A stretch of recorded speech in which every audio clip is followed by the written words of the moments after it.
Hey, it's your neighbor, Bill Nye the Science Guy. Hey, Bill Nye the Science Guy, it's Ellen, just Ellen, I guess. Now, communication technology races headlong into the future. And soon people all over the world are sharing life's most important moments faster than ever before.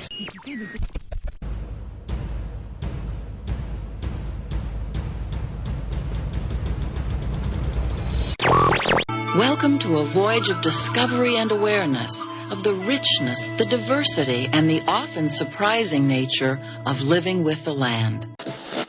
Have a great stay in Condor Flats or wherever your final destination may take you. WDW Radio, your information station. Hello, my friend, and welcome to the WDW Radio Show, your Walt Disney World information station.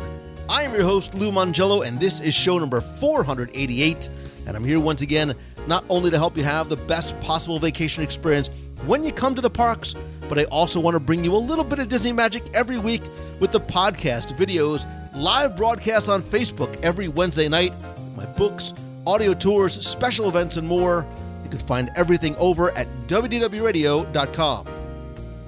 So this week, I'm going to sit down once again with friend and former Executive Vice President of Operations at the Walt Disney World Resort, Lee Cockerell. He shares his thoughts, opinions, and years of experience at Walt Disney World and Disneyland Paris as we discuss topics including Marvel, Star Wars, Pandora, Disney Springs, D23, future and former attractions, and some theme park expansion ideas, customer service, and much more. I'll then have the answer to our last Walt Disney World trivia question of the week, and I'll pose a new challenge for your chance to win a Disney Prize package.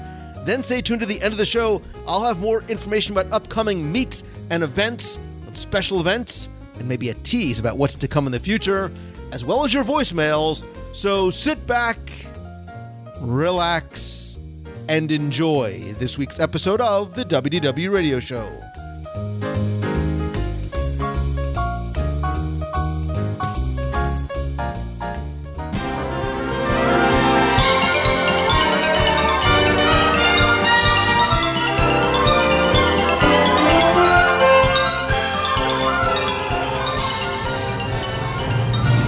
So I am sitting outside one of my favorite places in Walt Disney World, Disney Springs, outside my favorite restaurant, not just in the Disney World, but possibly the World, which is the Boathouse. And I'm sitting here with one of my all-time favorite cast members and people as well. His career at Walt Disney World spanned a decade, I think, plus, and oversaw not just the operations of a single park or the resort hotels, but the entire operations and tens of thousands of cast members and guest rooms and parks and water parks and everything else that is really part of Walt Disney World. And during his time at the company, he created some of the processes that the company still uses today. He still continues to teach and inspire others by being a public speaker, and with now 4-ish, maybe more, books coming, really helping to integrate Disney's exceptional guest satisfaction and customer service as a foundation for things that you can use not just in your business, but in your daily life. He's the former Executive Vice President of Operations of the Walt Disney World Resort. He is Mr. Lee Cockerell. Lee, welcome, and welcome back, I should say. Wow, that's quite an introduction. I wish I was that good. So, yeah, it's nice to be back with you again. I actually had to write it down because I'm like, there's so much that you did while you were here. I was like, trying to put it all in synopsize it quickly is difficult because you did have so many roles and you had so much of an influence while you were not only here but out in Disneyland, Euro Disneyland, which is now Disneyland Paris. And so we just had lunch at the Boathouse, which was your first time there. It was terrific. I had never been there. My wife had. She told me it was terrific, and it was just, the food was really, really, really good, and so was the service. So I'll be back there soon. Yeah, we did a nice little ride on the Amphicar, and now we're sitting outside on a really perfect day. And I thought, because you've been on the show a number of times. You were back on show 93 in 2008 was the first time. Wow, it's like 9 years ago, the first time we met. And back in 2015, you were again on show 412. And so I wanted to chat with you again, but I wanted to do something a little bit different because we've talked about your career. We've talked about some of the lessons that people can use in their life and their business. And I thought we would do something fun today and just do 20 questions with Lee Cockerell. We're going to sort of just take it as it comes and sort of go all through the parks and resorts and everything under the Disney umbrella. How's that sound? That sounds great. I'll see if I can answer them. Listen, this should be easy for you, but I really want to know, not just from Lee Cockerell, and hear about your time while you were here, but you are still local to the area. You're still, I think very much a part of the Disney family. Your son, Dan Cockerell, he is Vice President of Magic Kingdom, correct? Yes, he is. We're proud of him. He's got a job. Well, he's had some great roles. I've known Dan over the years. When I think the first time I met him was when he was VP of Epcot, right? Yeah, that was his first VP job, Epcot, and then he went to studio, and then he got to the big guy, and he's quite proud of that, and so are we. So we were talking at lunch, and we had mentioned earlier about how you had back in, I guess it was 1990 or so, you had started off you opened up Disneyland Paris, correct, and doing food and beverage? Yeah, I joined Disney in 1990. I came down to Orlando from Marriott and trained for 6 weeks and shipped off to Paris and stayed there 3 years. I was there 2 years before the opening and a year afterwards, and it was a great experience. I had a great job. I got a daughter-in-law out of it and 3 little half-American, half-French grandchildren. So Disney is magical. And we talked about how you return, you love France and you return there. But so actually, let's make that really the first question, because recently Disney acquired the remaining shares of Disneyland Paris Resort from the Kingdom Holding Company. Tell me your thoughts about not only that acquisition and now sort of Disney taking over complete control, but how the park compares now versus it did, more than 25 years ago. Yeah, well, I think that, part of the problem was we opened with too much debt, and of course that gets you in trouble, and then there was a little recession and some pushback from the French a little bit about the park, and so we didn't get the attendance. So when I was there, luckily I made it through. We were losing $1 million a day, so when Michael Eisner came to see us, it wasn't really a magical trip. It was kind of tragical, I called it, and it was tough, and we had a lot of tough decisions we had to make, and over the years, they've had good attendance. They do a good job. It was just this debt lingering over you. It's like a lot of people got caught in 08, 09, 10 with debt, couldn't cover it, and lost their homes, lost their businesses, lost their hotels, and so that put a lot of pressure on everybody. And over the years, I'm glad they bought the stock back, because what happens when you are not making any profits, you're not investing back in the property, and you're not painting and keeping it maintenance up and all those kinds of things. And I think today they're able to get back on top of that. But I think they're doing 14 or 15 million people now. Yeah, it's the most visited place in Europe. Number one, by far. More than the Eiffel Tower, which is hard to believe. But it's true. Yeah. And the fact that you just sort of glossed over the fact that at one point they were losing, they were hemorrhaging $1 million a day is unbelievable. Every 24 hours. And Disney World wasn't very happy with us. So they were making that and we were losing it. So it was a stressful time. And I learned a lot about pay attention to the culture. We had to redo the menus. We weren't serving wine. And there's no French person can have any meal without wine and a baguette. So we got our act together. We now have more. And I think in China that worked. We started paying more attention to the culture, give the people what they want instead of everything's being Americanized. And I would tell anybody going internationally, pay a lot of attention to the local culture. Yeah. So do you think the Disney taking over the rest of the shares, do you think they'll have any sort of a major impact, or will they continue sort of down the course that they've been going with the success that they've had recently? Well, I think they'll be able to now get some capital project, some financing to expand and do probably renovate and get the attractions up to speed, probably close some, reopen some new ones. They always look to see what Orlando's doing and Disneyland and what attractions should be sent over there and replace some of those places, just like they do here. So I think we'll see improving. I've got a lot of good feedback recently. People have been there that they see an improvement, and so we'll see if that continues. I'm sure it will. And so I guess the next question will be something that you mentioned that made me think about it. You talk about how, that they weren't serving wine. A number of years ago, Magic Kingdom started to serve alcohol in Be Our Guest restaurant. Certain sections of the internet lost their collective minds, and this was not what Walt wanted, and it was, an atrocity. Give me your thoughts about what do you feel about restaurants like Be Our Guest serving wine in a table service location like that? Yeah, well, I think it's fine. I think, at one point you couldn't have a mustache. At one point you couldn't have a goatee. At one point you couldn't wear earrings bigger than a dime.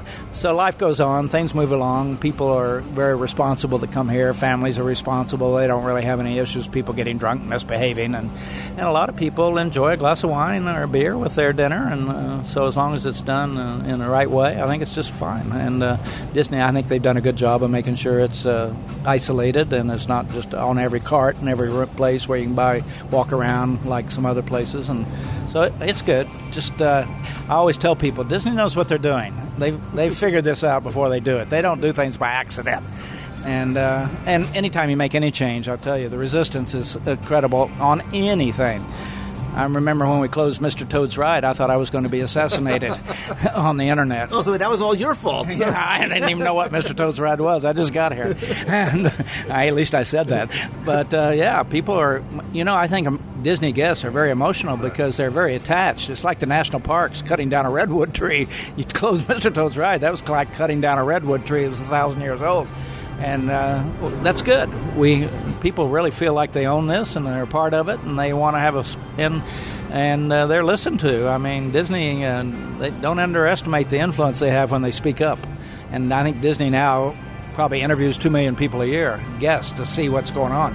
How do you feel with this, that, and other things? So they're well aware, and they got a great department that stays on top of that stuff. So it'll be all right. And because they are always listening, not just via surveys, but via social media, via, guest interactions, when you hear that the desire to have a glass of wine with your dinner at Be Our Guest would be a guest satisfier, it makes sense, not just in terms of financially, but in terms of, again, satisfying what the guests are looking for or expecting. Absolutely. And I think serving wine was one of those things that just happened to be an old tradition.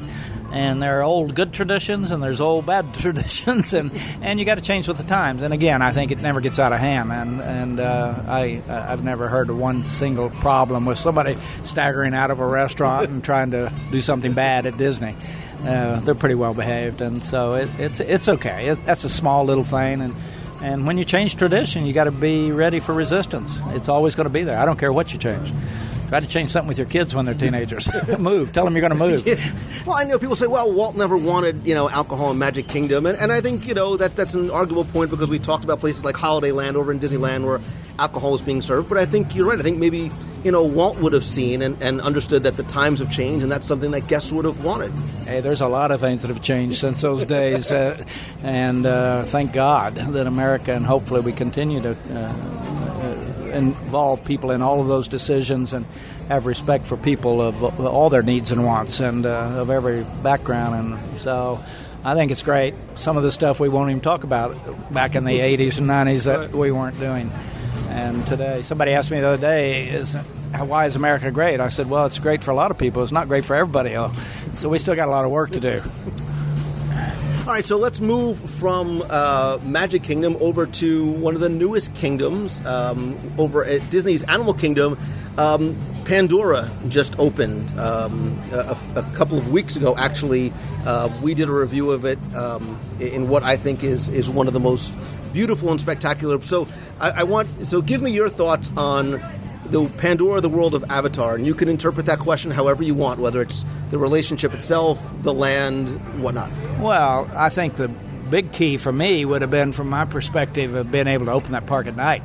I mean, you talk about a waste of having this beautiful place that spent, $500-600 million to build, and then we closed it at sundown. I mean, that didn't make any sense. And so I'm glad they did that. I haven't seen Pandora yet. I've heard lots of great things about it. I did look at it online and saw somebody had taken lots of videos of it. Just the videos alone were like incredible. Just, it's hard to understand what you're looking at almost. It's so pretty and so visually different.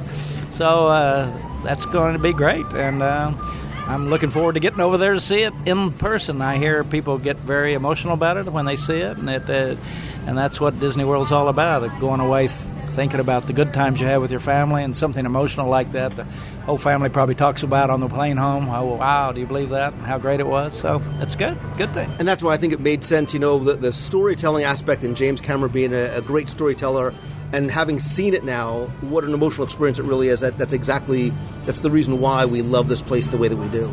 Yeah, I mean, I think today we need more things that are emotional for people. We got so much kind of not happy people in the world right now, and we need more places to go where you can get away from reality and kind of spend time with your family. And there's not many places like that. I think that's one reason. Even the troops used to come here, and still do. They would, before they go to Iraq or Afghanistan, they would come here with their families, and they told us they came back. First place they came back to when they got back, because it kind of had that peaceful, we had a good time there together, and I just been through this thing in Iraq or Afghanistan, and they always wanted to come back here because mentally it helped them readjust and be with their family and remembering a good time they had, not the time when you're deployed for a year or two. So, yeah, Disney's got a lot of power, the product, yeah. So, okay, you said the word power, which made me think with great power comes great responsibility, and things that we love and reasons why we love this place in the Disney company. Obviously, a number of years ago, Disney, out of seeming left field, acquired Marvel and all of the Marvel properties. Give me your thoughts on not just that acquisition, but the movies, and now the fact that we're starting to see Marvel coming into the theme parks and what that might mean for Walt Disney World. Well, I think you just ask your son, you'll get the answer. 11-year-olds, 12-year-olds, 14-year-olds, teenagers, they love that kind of stuff, and that's those are old characters. I mean, I was young when Superman was old, I think it's just, and nostalgia is important. People love nostalgia. They love superheroes. Everybody wants to have a hero. Everybody wants to understand how people can be magically powerful, and that happens at Disney in a lot of ways. Tinkerbell's pretty powerful, but Superman and all these other, Spider-Man, all these guys are. It's fun and it's adventure, and it takes you again out of reality. It takes you to a place where you can forget about your problems for a while you watch that movie or go to an attraction. So if you. We're going to sort of give you, this magical ultimate power, budget and licensing notwithstanding. If you have this Marvel property and they say, Lee, you can build a Marvel attraction based on any character, any property here at Walt Disney World. I know I'm putting you on the spot, but what do you think it would be? Or at the very least, what character or property would you make it about? I don't know. What are my choices on those characters? So we've got Spider-Man and Spider-Man, which is my favorite. The Avengers. If you say Spider-Man, I might actually hug you. Everybody knows about Spider-Man and his ability to attach himself to probably guests and to walls. And I think that's probably the best known, I guess, because even young people today know about Spider-Man. I don't know if that's because of the movies or because their dad had old comic books and they looked at, and people collected those things too. They were highly collectible, and so that was a good move. And I think we're going to see more nostalgia. Kids are. I asked the lady today in the boathouse if she'd ever heard this 60s music was playing. She said, "Oh yeah, I love it." I said, "Really?" And her mother wasn't even born when those songs came out. But nostalgia, everything comes around, and it's good to experience those things. Yeah, it's great. Yeah, I think we're going to see more of a Marvel presence in the parks. We're starting to see it come with Disneyland, with Guardians of the Galaxy, which I think is laying the groundwork for a much larger presence out there. And I think eventually we're going to see it here too. Again, not just because it's a guest satisfier and not just teenage boys like it, but 40-some-odd-year-old men do as well. And I think it really it fits under the Disney umbrella well in terms of quality, family-friendly entertainment. I love the Marvel characters. There's always there's a lot of morality and moral stories. Peter Parker is one of the reasons why I love him is because of his story, and I think that'll play well in attractions in the park.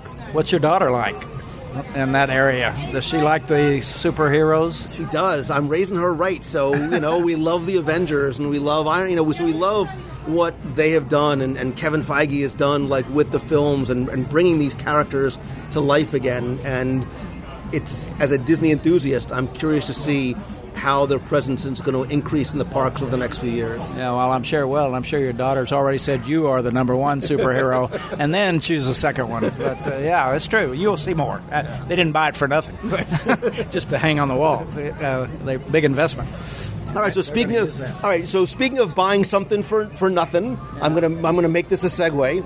When Disney announced the acquisition of Lucasfilm years ago for $4 billion, nobody would have thought years later we would be looking at that as the deal of the century. I mean, Disney stole Lucasfilm and made that money back already in spades.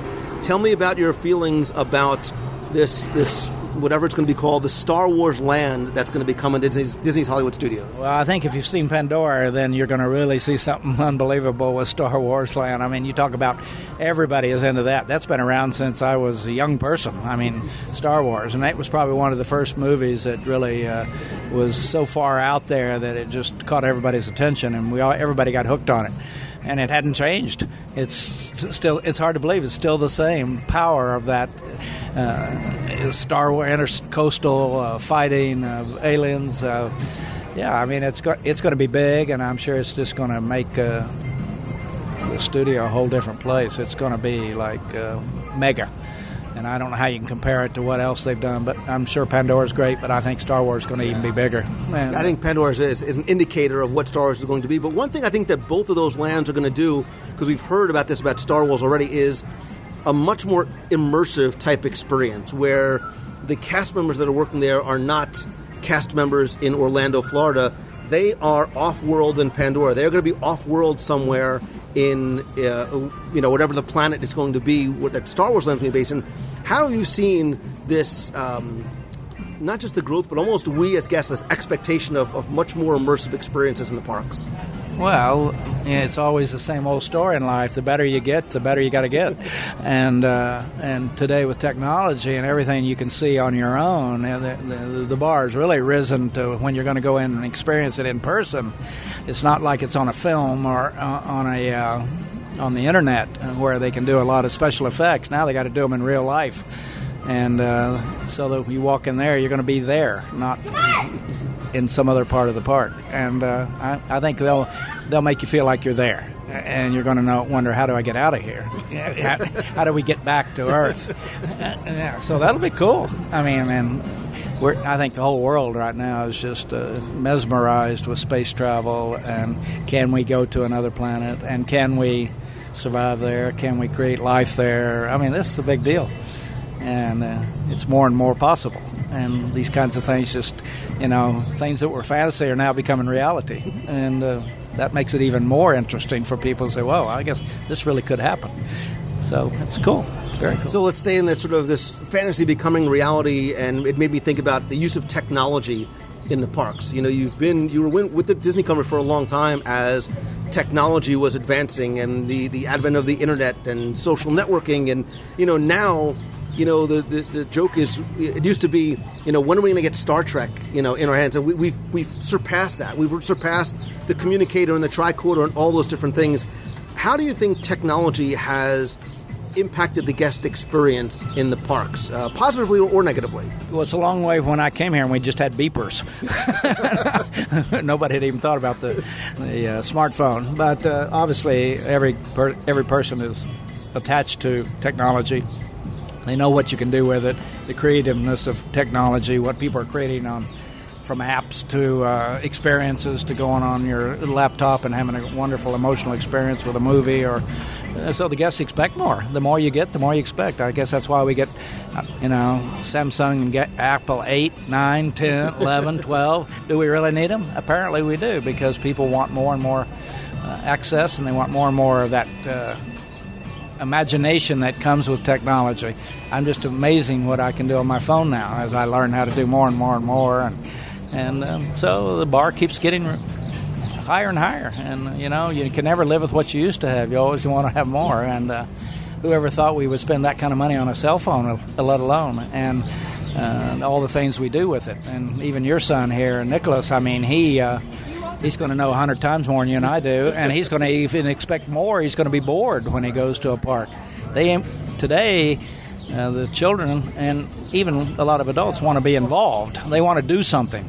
They want to fight the alien. They want to shoot at it. They want to score. They want to be a part of it. And I think that immersiveness is the key. That's what's happening everywhere. Everybody wants to get in it. They don't want to look in. They want to be in.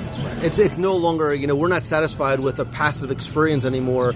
The classic Disney dark ride is wonderful and charming, but we want to fly on the back of a Banshee. And after you come from Pandora, I want you to reach out to me because I want to know what you think about how that experience is so markedly different and a leap forward from, I think, anything else we've seen anywhere, because you're going to come off there and say, man, I just flew.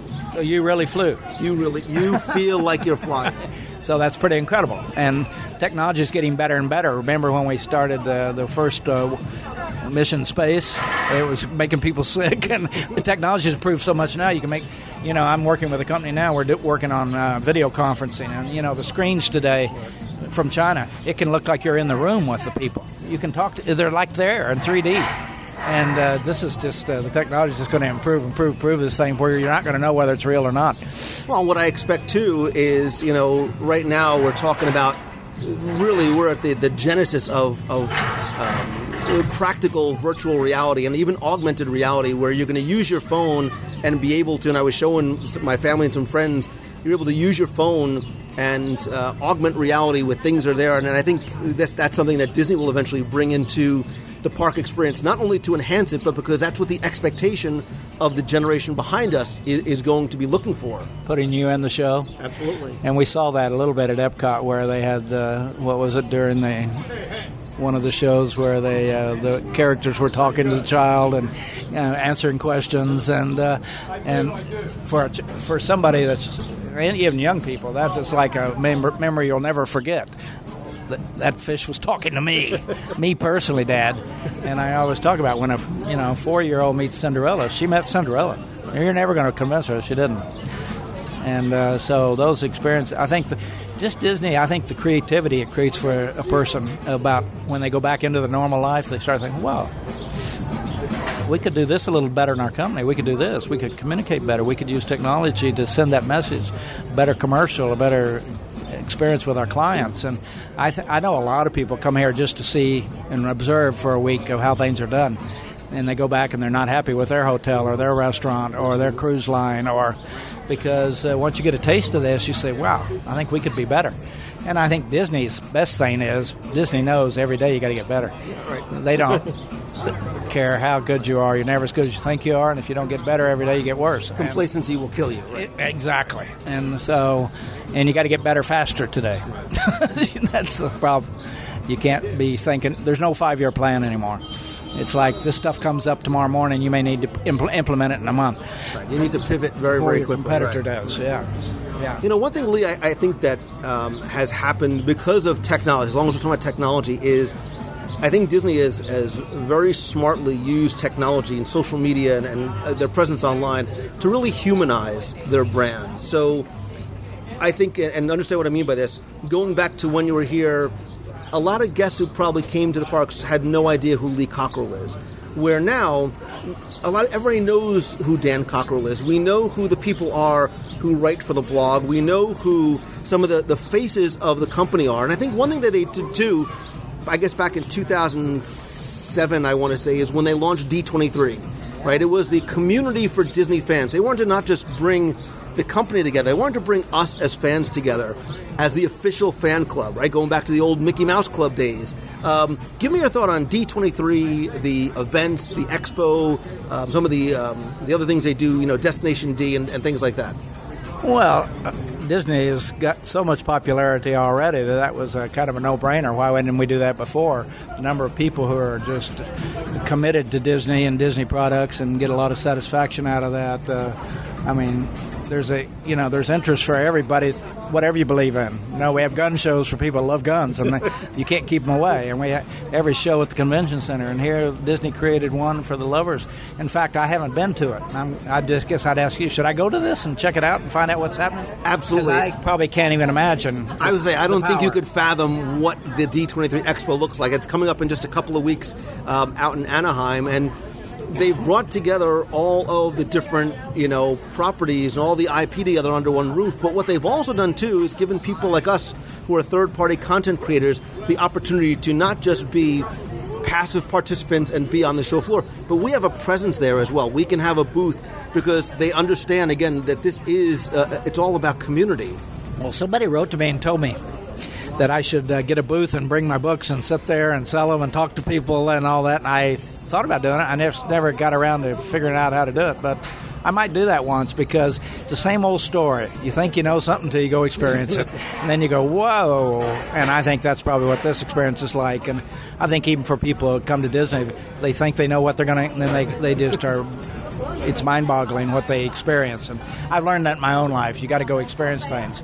That's why I travel so much. You can read about, I tell people you can read about India, but you go there, it's very different, or China, or Japan, or anywhere. And so, I'm going to do that. That's one I need to go check out. You should. I think, and I would love to hear your perspective, because, again, you bring a very unique perspective to it. But how they have not, it's not just a showcase of what is coming, but it really is something that I think tries to bring the Disney community together, not just virtually online, but more importantly in real life. Well, and I'm going to have Daniel, my son, make sure he tells people who I am. So I meet people. I met a guy at the hospital. He was bringing Priscilla some meals when she was in the hospital. And I said, hi, I'm Lee Cockerell. I gave him a bookmark. He said, do you know Dan Cockerell? I said, yeah, I'm his dad. He said, I never heard of you. I said, well, there you go. But it's funny how the page turns. Right. Well, but it goes back. It's because we didn't have access. We didn't have access to knowing who you are or being able to find out. Certainly not being able to meet you. Dan is one thing I love about Dan is he's always present in the parks. He's so accessible to guests. Again, humanizing the brand. We friend Dan on Facebook. We follow him on Twitter. We follow him on Instagram. Not really because of his personal life, but because we want to be connected to that person who we know is such an important part of this company and this brand that we love. Yeah, I think you're right. And I can even see, since I retired, when I finally got on Facebook and Twitter and LinkedIn to promote my work and the things I do in my podcast, it is, you talk about power, the power of the Internet. Oh, my God, I hear from people all over the world every week. I hear people from Russia say, you need to come here, our service is not good. Or I hear from Denmark and everywhere. It's unbelievable. And I did one, I went through some anxiety problems once, and I did a podcast on that. I heard from so many people saying, I go through that. A guy was running a restaurant in London. I wish my boss would deal with this and let us talk about it. And the reach today is, and so you can be known if you're doing something good, or you can be known if you're doing something bad. Right.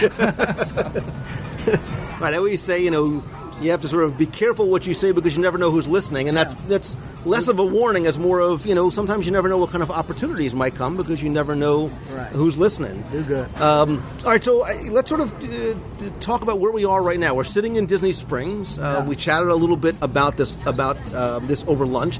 This is not your dad's Pleasure Island. This is not the Pleasure Island you remember. Give me Lee Cockerell's personal and professional thoughts on where Disney Springs is today. Well, it's incredible. I started here around the time Pleasure Island was really gearing up in 1990 when I remember coming here.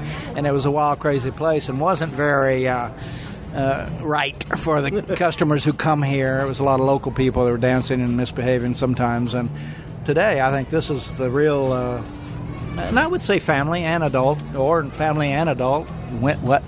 whether you're with your family or alone, it's kind of like on the cruise ships. You can do your thing, and it's really grown-up restaurants now. I mean, this is high-quality food. This is not like the old days in 90s and 80s. Disney food was kind of this and that and knocked out. Today, these are world-class restaurants, and the meal we had today at the Boathouse was as good as you'll get anywhere. Probably my best taco in my life, and I eat a lot of tacos, and it was really well done. And when we met the chef, we saw why. He's passionate, and he loves his work, and I think what Disney's done, they've gone out and found the best to do these concepts with. And sometimes it's Disney, and sometimes it's somebody else. And but today, I wouldn't. If I didn't know somebody else ran that restaurant, I wouldn't have known.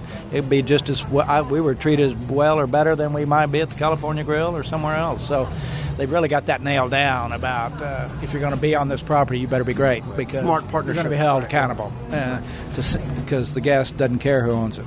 They just care about the experience. And So it's good. And that expectation of quality of service that we come to with the Disney brand. Just attitude is just so good here. You go out in real life, you come off the expressway here and get into Disney Park, and you come in here, it's like you're in another world, because everybody's knowledgeable here. They treat you like an individual. They make you feel special, like they did for us today. And people are knowledgeable. People really know what they're doing here. The waiters know what they're doing. They know the menu. They know everything. And the training is really paramount at Disney. And so that's good for companies out there figuring out how to have a better business, hire good people, and train them. But it wasn't just, to be clear, it wasn't us, but every guest is made to, every guest is a VIP. I mean, that goes to, the basic, mission and philosophy of the Disney companies. I mean, when you were here, you really instilled in people is that everybody is a VIP. Every person needs to be treated a certain way. Well, we had a simple concept here, the purpose statement, which was we all have a different job at Disney, but we only have one purpose, and that's to make sure that every guest has the most fabulous time of their life. Whether you cook French fries, serve them, clean them up, if you never see a guest, you still have an impact on their experience. If you don't fix the air conditioner in January, you're going to have a problem with the wedding in May or June. And so the engineer's got to know he's as important to creating magic here as anybody else is, and that's what you got to drive into your workforce. We're all here together. I think that's what healthcare is trying to do now, is make sure everybody understands they're there to save lives. And whether you're a technician or work in the cafeteria, you create the attitude for people, and it's just a good thing to remember. You can't run this place without everybody doing their thing well. And I think most places don't get that. They don't get that. I mean, and when you get that, it works. And that's why you teach it. You're able to sort of bring this philosophy and this the way of doing business into any company, into any corporation, whether you're a service business or not. Absolutely. Because we're all in the customer service business, I think. Well, and into your family. Somebody asked me, what is culture? I said, well, you have a culture at home. You spend time with your kids, you tell them you love them, teach them to read, you spend time with them, they want to spend time with you. Same thing at work. You create a culture where people feel special. They wake up in the morning, they want to come to work, not have to come. They feel like they matter because the leadership makes sure they know they matter, because we do respect everybody at every level, no matter what position. And culture, I tell people, culture is not part of the game. It is the game. You get culture right, everything else works. You get culture right in your house, you're going to have great kids. And then you're going to have great grandkids. And 100 years after you're gone, there's still kids being great because of you, creating that culture way back here. And same with the people who work here. Anybody that leaves here and goes to another job, they have a better career. Everybody wants a Disney person. Everybody. And I tell people all the time, like, even if you come to work here for a summer, a college program, whatever, that the training that you're going to get from traditions to being on the ground, that experience, that name on that resume for you is going to be a positive influencer for the rest of your life. Well, we inject so much pixie dust into your veins that you can't get it out. It's in there forever. It becomes a part of you. And people know that. I hear all the time people tell me, oh, that was the best thing I ever did. I would go for interviews now, and I was on the college program, and all they want to talk about is what I did at Disney and how can I do that for them. And you talk about, I tell every kid, do the college program. At least work there for 6 months or a year. It will pay off. And it does. It does. You learn the best way, not just a way to take care of people. That's the only thing I sort of wish I would have done was at least do, and I don't even know if the college program was around when I was in college, but being able to have gone through traditions and gone through some of that training and experiencing it firsthand, because I come at it from a guest perspective, but I would like to have actually seen how that translated into training, because as a former employer, I was always curious, like, how does Disney do it? How does Disney get such incredible performance out of the frontline minimum wage cast member who acts like they have a vested interest in every single guest's personal experience? I think because they do. They feel like they do after they go through traditions. They hear how responsible they need to be, and how we appreciate them, and how we're going to make sure they get trained and developed and have a better life too. And somebody said your people will never be committed to you unless you're committed to them. They know. They know if you're committed to them. Will you get the interview? Will you be available for them? Will you help them with their career? Will you sit down and talk to them when they got a problem? Show commitment, and you'll get commitment. And that's a simple thing. I tell people the most important things in leadership, discipline and empathy. You get those two right, discipline and empathy, anything can work. And so that's why I work on that that whole time management thing is about discipline. Empathy is about understanding each person as an individual, where they're coming from. And we're all different. You got a son and a daughter. Are they different? Yes, and as he hits a teenage years, she gets even much more different. Oh, yeah. It's going to be rough for you going forward. So I want to pivot a little bit and go a little bit blue sky, a little bit more practical. Let's assume that you had a position where unlimited budget, unlimited resources, and you could expand Walt Disney World. What property, what character, whether it's Disney's own or outside IP, would you love to see brought into Walt Disney World? Yeah, well, I think, it's amazing how the main characters that everybody wants to see are still the basic ones from the old days of Mickey Mouse, Cinderella, the princesses. There's not a little girl born on this planet that doesn't want to meet the princesses. And I remember when we brought Margot here, when 4, she was all excited. She was going to meet the princess, and she was stunned. She couldn't speak when she saw them. So I think anything that deals with fantasy, I always tell people, we talked about at Disney, fantasy is real here. It's real. And then I always tell them, too, reality is fantastic. Like we went in a car today in the water, and security is nice to you here. They don't want to hit you with a club. The reality is transportation drivers are fabulous. And I think somebody asked me, what's the thing that's most important at Disney? It's the cast members. That's all it is. You can build attractions, you can build restaurants. Our experience, if you didn't have a great chef in there and that waitress that took care of us and the manager came over, it's all the people. Forget about the hard stuff. The hard stuff's easy. The soft stuff, the people are hard. You can train anybody how to execute the job. It's the philosophy, it's the attitude of, like you said, everybody's singular responsibility and mission is simply to make people happy. That's it. And if that's your old mission, that's pretty simple. And be nice. When I wrote my second book, Customer Rules, I asked Margot. I said, Margot, she was 12. What's the most important thing in customer service, Margot? I need some help. She said, well, Pappy, the first rule is be nice. I said, this costs nothing. Be nice. It doesn't cost anything to be nice or deliver exceptional service. It does not cost you anything more. Nothing. And then, I asked my grandson, I said, Tristan, you want to be in the book? He said, yes. I said, you better give me a good quote. He was 10. I said, what's service mean to you? And he said, Pappy, when you serve, you're always the giving one. So you get up every morning, come to Disney, you give all day. You don't argue with guests. You don't try to get even. You don't try to win an argument. All we do, if you're unhappy, our job is to turn you around. And be nice and be the giving one in life, and life works out pretty well. You have very few enemies.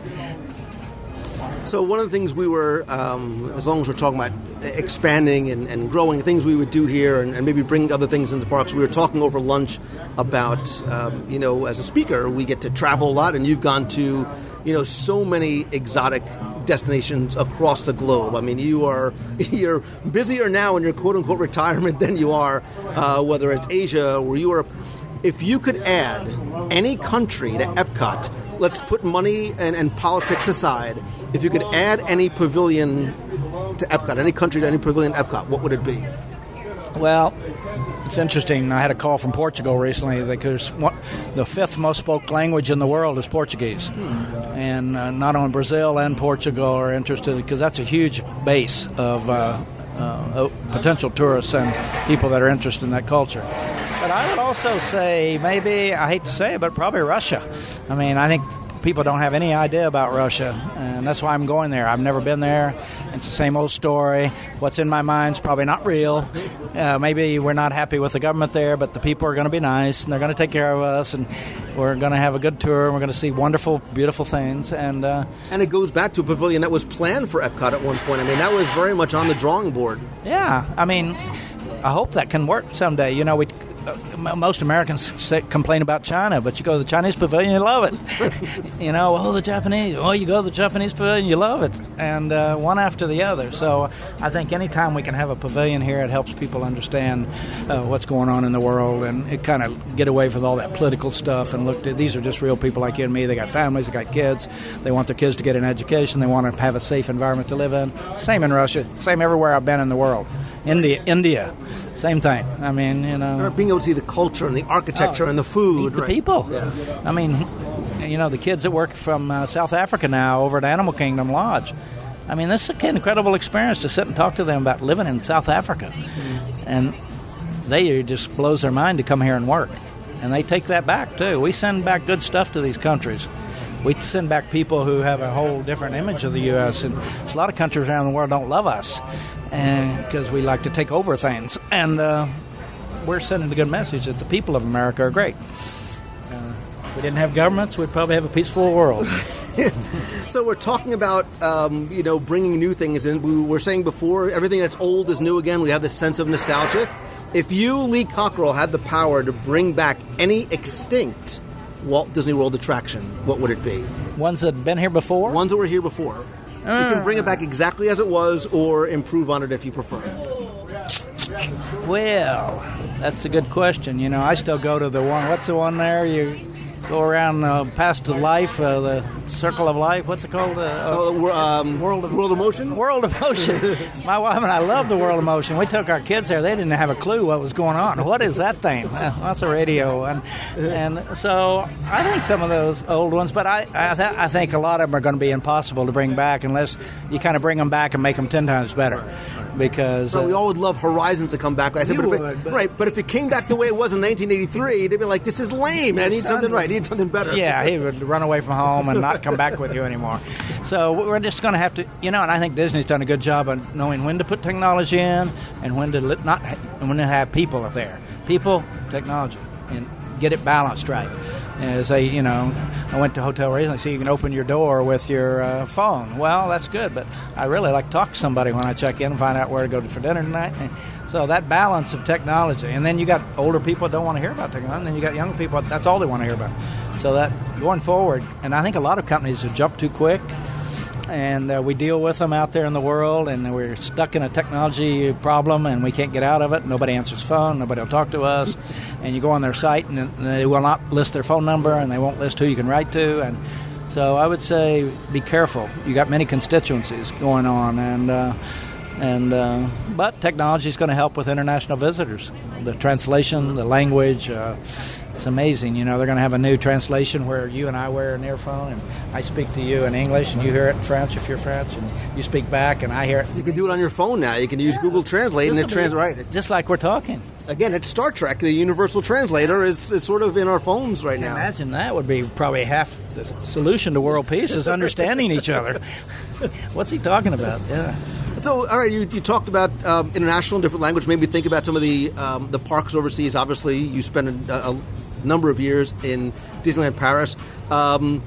Shanghai, Hong Kong, Tokyo. What other Disney parks overseas have you been to, and what are your thoughts? Well, I've been to all of them except Shanghai. And, of course, I have a special place for Disneyland Paris. We're there from the dirt up. And they do a nice job. And I was very impressed with Japan. It's incredible. I mean, you talk about cleaning. There's not one piece of paper on the ground. And everything is like chop, chop. It's done. Precision. People do exactly what they're told. Hong Kong, I went to. It was very small. Hopefully it'll get bigger because it's too small, really. And it, again, was impressive.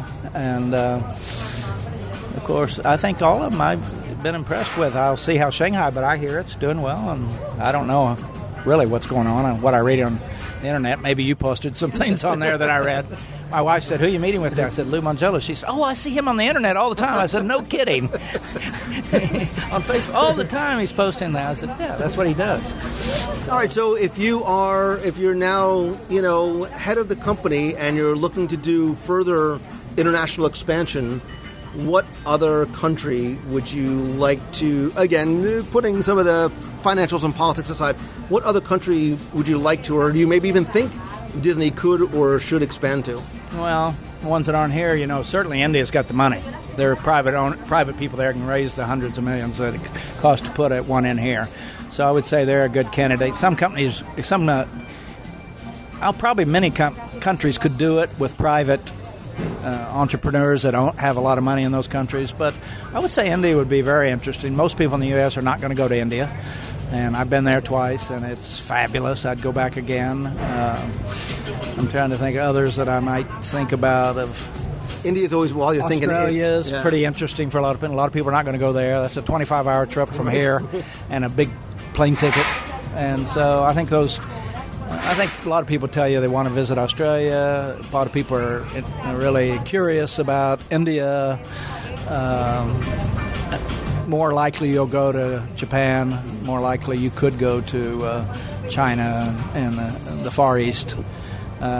Middle East is a big question whether anything can happen there until we get a lot of more stable situation in the whole world. But India, I'd like to see India. It's so exotic, it's mind-boggling.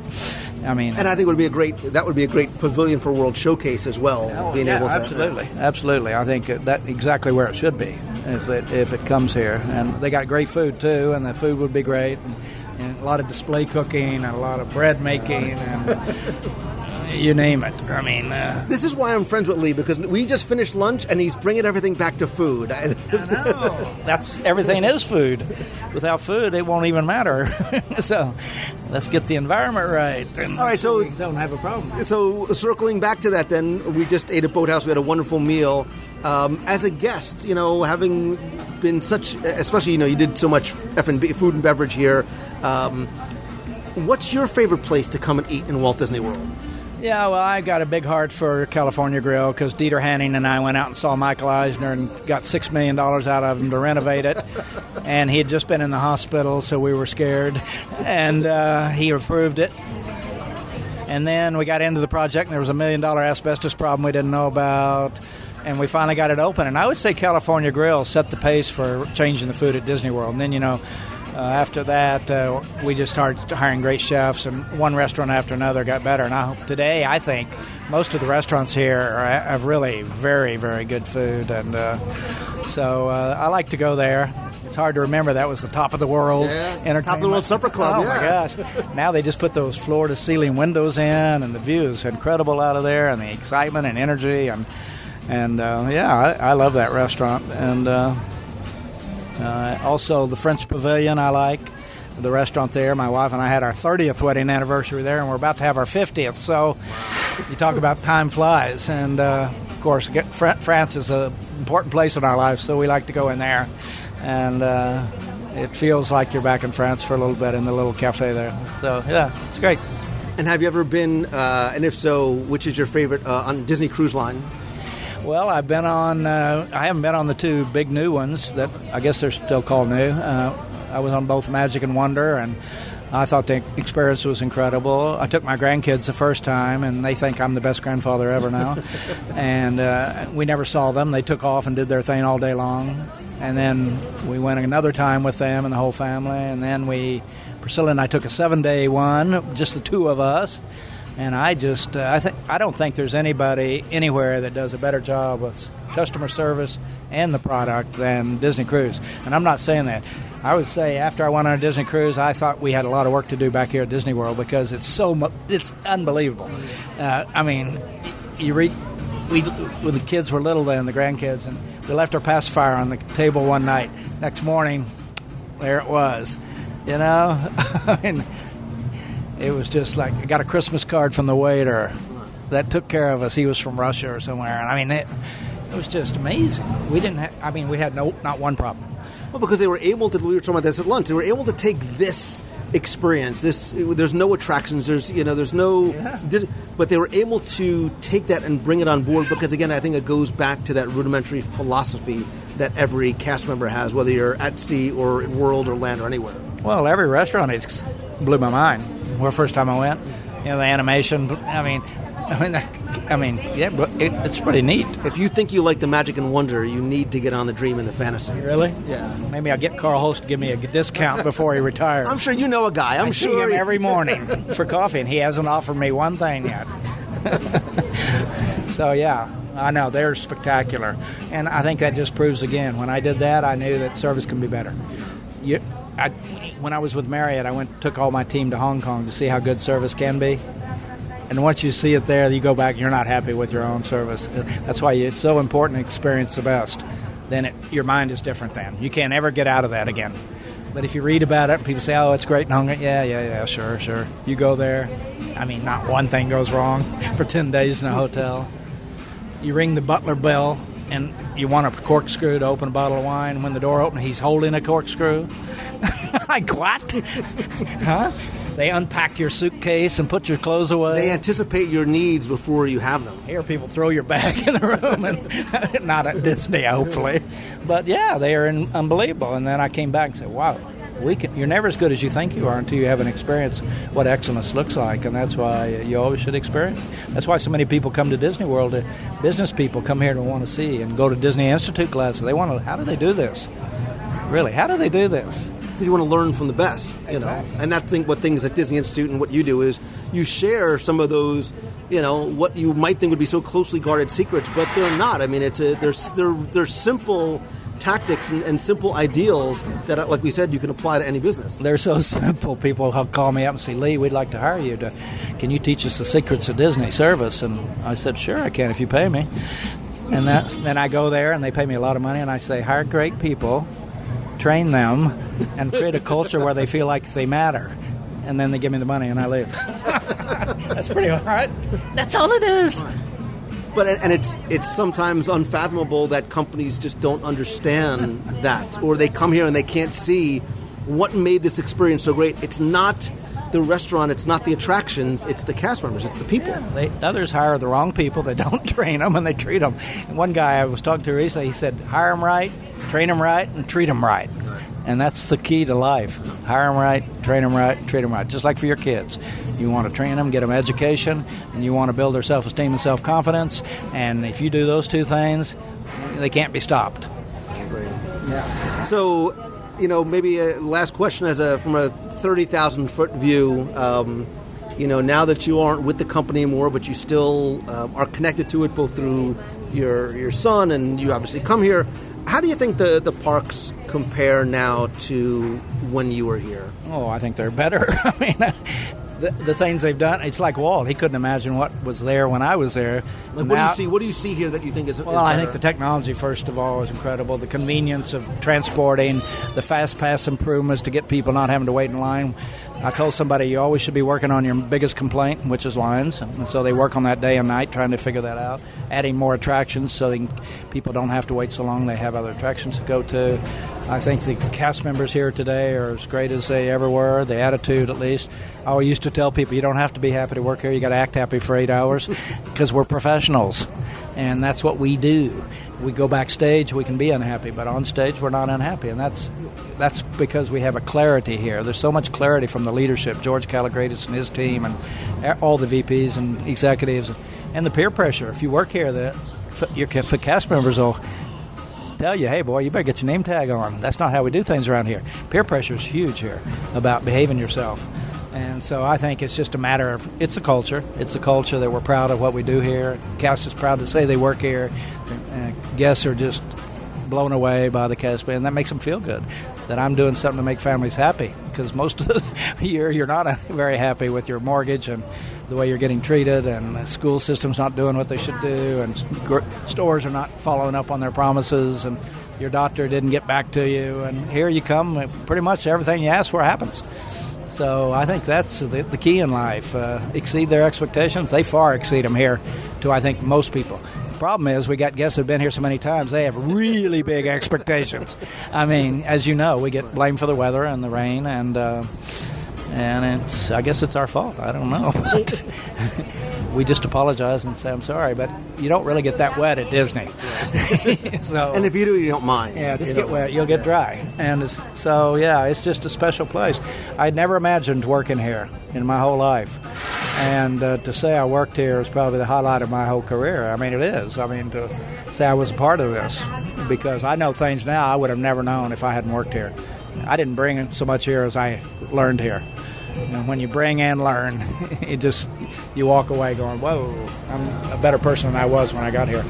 Well, I think the takeaway really is that you can create and should create Disney magic in not just your professional life, but in your personal life. And I'm obviously segueing because you do a podcast called Creating Disney Magic, which I've been on and we've had a lot of fun on. I'll link to that in the show notes, which also have currently have 4 books on that Disney way and leadership and management and customer service.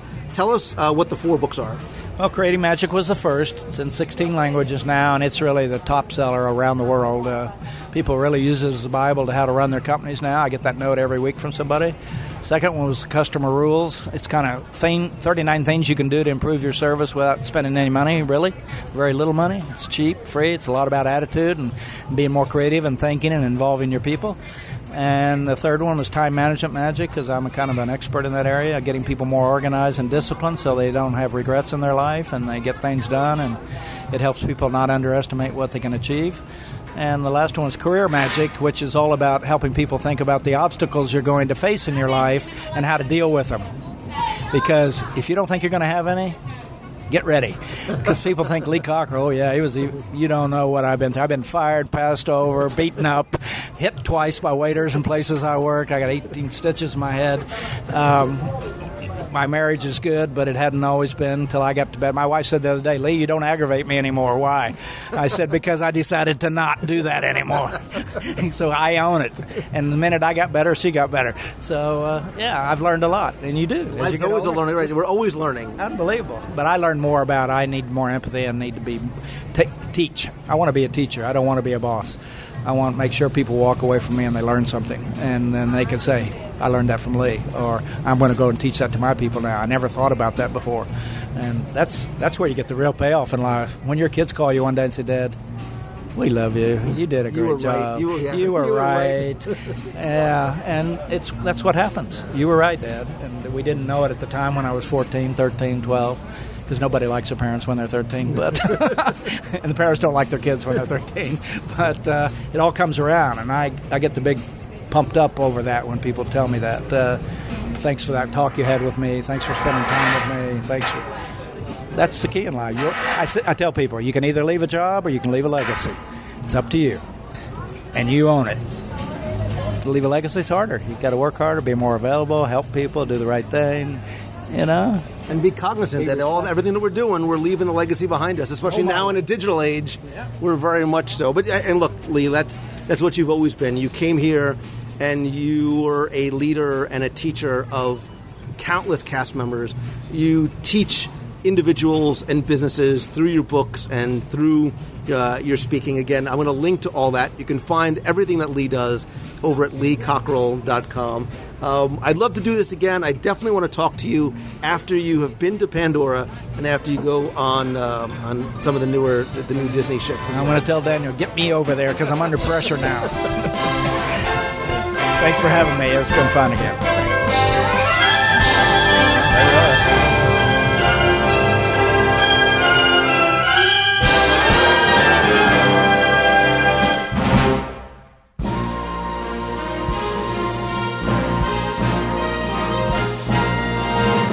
Time for our Walt Disney World Trivia Question of the Week, where I invite you to test your knowledge of Walt Disney World's history or see how well you pay attention to the details, sometimes in what you see, sometimes in what you hear.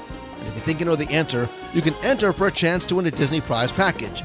Before we get to this week's question, let's go back, review last week's, and select our winner.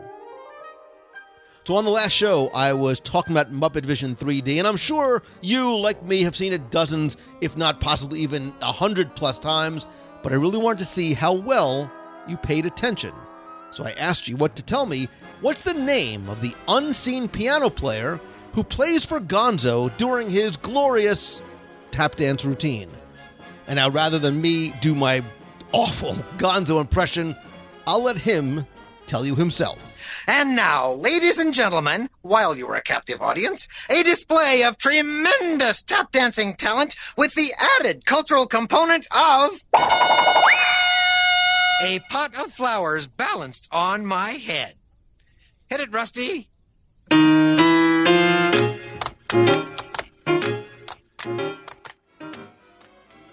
want to thank the hundreds of you who entered, got this one correct. Some of you who didn't have some pretty creative answers as well. It's okay. I took all of them and randomly selected one. And again, you were playing for the 102 ways to save money for an at Walt Disney World book, all my audio tours, the Magic Band covers, the stickers, a pop socket, and because it was tricky and I gave you extra time, I also included an extra prize, sort of a mystery prize from my personal collection. And last week's winner, randomly selected, is John Foles. So, John, congratulations. If you played last week and didn't win, that's okay, because here's your next chance to enter in this week's Walt Disney World Trivia Challenge. So if you have listened to the show before or follow along with me on social or watched any of my live broadcasts, you've probably figured out that I love Disney Springs. But I also love and miss and remember fondly one of the locations that was there when it was known as Pleasure Island, and that was the Adventurers Club. And that is the inspiration for this week's question. Because tell me, where in Walt Disney World can you find a dessert called the Kungaloosh? Remember, the Kungaloosh was sort of the signature drink of the Adventurers Club. Well, now you can find a dessert called the Kungaloosh. All I need you to do is tell me where. And yes, obviously my question is about food once again. So you have until Sunday, July 9th, to go to WDWRadio.com, click on this week's podcast, go to the show notes, and there you'll find an online entry form. And I want you to use the form because if you do, you can include not just your contact information, but your shipping address, because in addition to the digital prizes, you're going to get the 102 Ways book, the audio tours, the Magic Band cover, the stickers, and once again, I'm going to send out one of the brand spanking new, not available in stores, but will be there at D23 Expo, WDW Radio pop socket phone holder and mount. So good luck and have fun.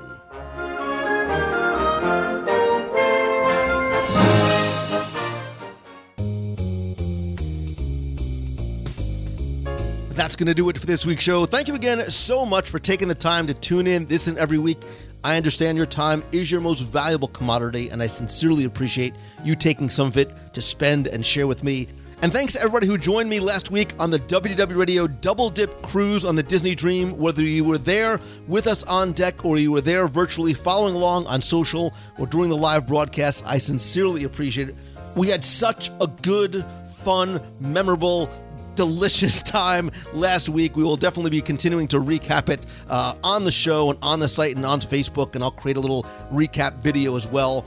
I love the double dip to Castaway to Key, but I got to tell you, my favorite destination that Disney Cruise Line goes to is one that we are going back to again next year, and that is Alaska. We're going around the same time, but we are going to Alaska in late June 2018. For more information, visit the Facebook page at facebook.com/WDW Radio or go to wdwradio.com/Alaska18 to find out more and get a free, no obligation quote. I will tell you, it is the most beautiful and breathtaking and yes, delicious cruise you will ever take. Really excited to be going back again this year, and I'll share some links to our recap video and the recap show that we did from our cruise back in 2015 if you are on the fence or thinking about coming with us. Speaking of social, please don't forget to like and share the Facebook page at facebook.com/WDW Radio. You can also share with me on all the other social channels. I am at Lou Mongello, and I am also at Lou Mongello for my personal profile on Facebook as well. Don't forget, too, to visit WDWRadio.com and get your free, as in free, copy of 102 Things to Do in Walt Disney World, and by do I also mean eat, in Walt Disney World at least once. Again, you can find that right on the homepage of WDWRadio.com. Speaking of thanks, I also want to thank some of the new and continuing members of the WDW Radio Nation family. I appreciate each and every one of you, including some longtime and new members like Connor Lucian, Justin Carrington, Michael Groner, Tiffany Campana, and Jesse Fouts. If you want to help the show and also get exclusive rewards every month, including scavenger hunts, access to our private Facebook group, private video group calls and chats, personalized Magic Band covers, logo gear, t-shirts, care packages every month from Walt Disney World and more, you can visit www.radio.com/support. And please don't forget that a portion of the proceeds of your contributions do go to the Dream Team Project to benefit the Make-A-Wish Foundation of America. If you have a question you want me to answer on the show, you can email me, lou@wdwradio.com, or be heard on the air, call the voicemail at 407-900-9391. And speaking of events, and look, as much as I love connecting and talking with you guys online, I have always believed that nothing beats a handshake and a hug. You've proved that at Meets of the Month and cruises and so many of our other special events. I am going to have another brand new special event announcement coming probably next week, actually probably during the live show next week, so definitely stay tuned for that. I also have other meetups and events, not in Walt Disney World, but on the road as I travel to speak at conferences and schools. And speaking of which, nice segue, Mangello, if I can maybe come to speak at your event or to your business or to your school, you can visit LouMangello.com. And I'm also hosting a small, intimate, 50-person only weekend workshop in Walt Disney World, October 14th through the 17th. We are now down to only about 10 seats left. Early bird pricing is about to end, and there's only 2 seats left for our Tuesday Mastermind. We have a great lineup of speakers and a really engaged, interactive, small workshop to help you get from where you are to where you want to be and really turn what you love into what you do. I'm going to have a full announcement of speakers coming soon, but don't forget that Duncan Wardle, the former Vice President of Innovation and Creativity at the entire Disney company, is going to be one of our featured speakers there. For more information, visit LouMangello.com, and you can click on the link for momentum right there. Thanks, as always, to Becky Mankin, my official and recommended travel provider over at mousefantravel.com. Next week, we're going to be on the floor and online, live from D23 Expo. So if you're going to be out there, please come by our booth in the Collectors Forum, be part of the show, be part of the broadcast, get free stuff, and we got a lot of other surprises there as well. If not, you will be able to follow along live on the WDW Radio Facebook page. Again, it's facebook.com/WDW Radio. Be sure to turn on notifications. That's the only way you're going to find out exactly when we go live from and throughout the entire event. And if you want to come to Expo or Disneyland or World or any destination on this beautiful planet of ours, you can visit them over at mousefantravel.com. And thanks as always to little Timmy Foster from Celebrations Magazine. You can subscribe and get back issues at celebrationspress.com. And as always, my friend, and you truly are my friend, whether we have met yet or not. And all I ask is that if you like the show, and I hope that you do, if you don't, tell me why, please help spread the word. I want you to let others know about it. Tell your friends, tweet out that you're listening. Better yet, go to the WDW Radio page, share a link to this week's episode with your friends or in your favorite group over on Facebook. And if you could, just take 30 seconds. That's all it takes to rate and review the show over at iTunes. Thanks to you, we have more than 1,300 5-star reviews. You helped us reach number 2 overall on iTunes not too long ago. I want to say thanks to some recent reviewers like D32 Willis, who says the show brings the magic to you. Cog007 says, from the UK, by the way, 007, I get it. He says, Lou and his assortment of stellar featured guests never fail to deliver a professional and thoroughly entertaining podcast every week, where Lou's love for all things Disney makes WDW Radio the best Disney podcast out there. It's especially perfect for us UK-based Disney fans, keeping us up to date on all the current news in and out of Walt Disney World, whilst we simultaneously learn from Lou's encyclopedic, SAT word, knowledge about the company's history, the parks, hidden treasures, and of course, the best places to eat. Keep up the great work, Lou. Thank you, Cog007, and by the way, stay tuned, because I love being able to bring the show to you in the UK. Soon, I want to bring us physically to you in the UK. Stay tuned. Angry user, ! 4678 Rutro says, awesome podcast for info of all kinds. It doesn't sound too angry. I'm a current listener and working my way through old episodes. I can't get enough. Disney fans and people who love the parks should definitely listen. All the Disney park history, information, and recommendations presented in the podcast are helpful and fun to listen to. Wow, that's not angry at all. Mike22073 says, this is a must. If you are a Disney fan, it'll increase your enjoyment of your Disney tenfold. Lou's just awesome. Oh, thanks. You're awesome too. Just don't listen to the podcast if you're hungry. Good advice. And Amgresh says, best ... show ... ever in all caps. So he really means it, or she means it. I stumbled upon the show about a year and a half ago, and I am hooked. I listen at least once every day. Wow, that's a lot of Lou. Whether it be in the car, on a run, or cleaning the house, Lou is a knowledgeable, incredible Disney resource. I never listen to the show without learning something new. Thanks for being awesome, Lou. Amgresh, Mike, Angry User, Kai, Wills, all of you, thank you for being awesome and for the gift of allowing me to share my love and passion for Disney with you through the show and the videos and everything else each and every week. I hope that I can somehow brighten your day and brighten your week and make you happy, because that is the entire purpose of the show, is simply to make you happy and hopefully maybe even encourage you to start doing that thing that you want or love or dream about doing. And if you do, and if you want to, one, let me know if I can help you somehow.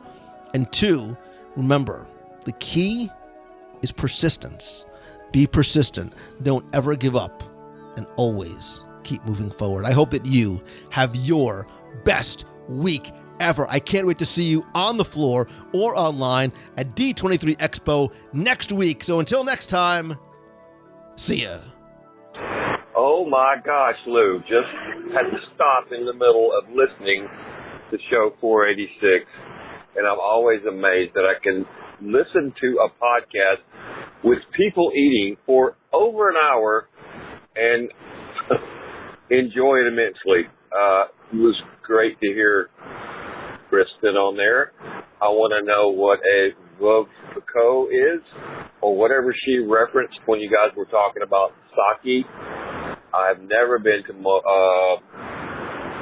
Moimotos, and gosh, your family always enjoy. Just a ton of entertainment and fun listening to you guys enjoy yourselves. Thanks for that. And this is Tim in Swanee, Georgia. Thanks. Hi, Lou. This is Chloe from Ridgeway, Virginia. I am currently walking around Epcot. It is, I guess, it's Thursday, June 14th, I guess. I don't know. I'm in Disney. I don't know what day it is. But I'm just having a blast. Just got off of the express transportation system from Animal Kingdom to Epcot. I've been using that my entire trip, and it has been wonderful. We did all 4 parks plus Disney Springs in one day. Of course, you can't use the express transportation to Disney Springs, but it's still been wonderful. It's been a great time. This morning at Animal Kingdom, rode Flight of Passage for the first time. Wow. Unbelievable. So excited to have done that. And now, just enjoying Epcot. Going to go grab some food, and that's what made me think of you. I'm going to kind of snack around the world a little bit. So, Lou, I've been listening for about 3 years. I love the show. Thanks for all you do. All right. Have a magical day. Bye-bye. Hey, Lou. Jesse Bounce here, a listener for the last couple months. Recently discovered the podcast and been going through listening. And, I got to tell you, I think we could be related somewhere. My 2 favorite things in life are Disney and food. And you put them together, and man, oh man, just love to eat. From the Greensboro, North Carolina area, and if you're ever up this way, I'd love to take you out for a nice plate of Carolina barbecue. We are going to be in Disney World in July, actually the weekend that you'll be gone to the Expo. We'll be there for 10 days, so kind of sad that you're actually going to be on the other coast while we're down in Disney World. Anyways, I just wanted to say I love the show a lot. I've been going back through your old episodes, listening to, just some of the great DSIs, and, with Jim Porkis, and just they're excellent, great for knowledge about things that you never even would have thought of. I do appreciate everything you do to keep the Disney magic alive, as we are not in the parks, and a way for people like me, that can't be in the area. We just get to live vicariously through you. Anyways, wanted to say hello and thank you, and looking forward to meeting you sometime soon. Have a good day. Hey, Lou Mangello. This is Christine Morrison giving you a call again. I reside in Flowertown, Pennsylvania. Just listened to your WDW podcast on Geyser Point at Fort Wilderness Lodge, and we are actually going to be staying at the cabins at Fort Wilderness in 16 days. I'm very excited, and you have inspired me to go check out Geyser Point. I'll drag my brother and sister-in-law along. We're going to check out that secret drink menu and just sit down and have a nice bite to eat.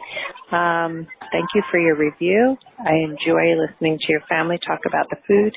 And again, maybe someday we'll meet up in the park. You're on your double dip cruise right now. So enjoy, and I'm at the pool and dreaming about my trip in 16 days. Thanks, Lou. Have a good week. Bye. You've got a friend in me.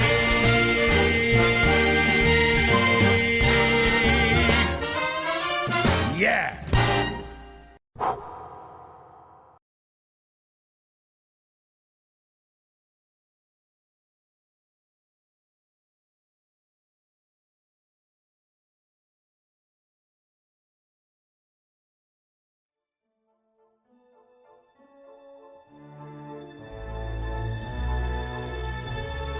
Now here is a riddle to guess if you can. Sing the bells of Notre Dame. Who is the monster and who is the man? Sing the bells